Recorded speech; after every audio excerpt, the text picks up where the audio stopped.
মাদকমুক্ত এবং স্বপ্নের রূপগঞ্জ গড়ে তোলার লক্ষ্যে কঠোর ঘোষণা দিয়েছেন স্থানীয় সংসদ সদস্য দীপু ভূঁইয়া।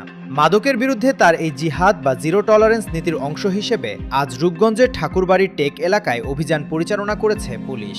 এদিন গোপন সংবাদের ভিত্তিতে যুবদল ও ছাত্রদলের কিছু নেতাকর্মীর উপস্থিতিতে এলাকাটিতে এক বিশেষ সাঁড়াশি অভিযান চালানো হয়। অভিযানের এক পর্যায়ে সেখান থেকে পরিত্যক্ত অবস্থায় বিপুল পরিমাণ গাঁজা উদ্ধার করা হয়েছে।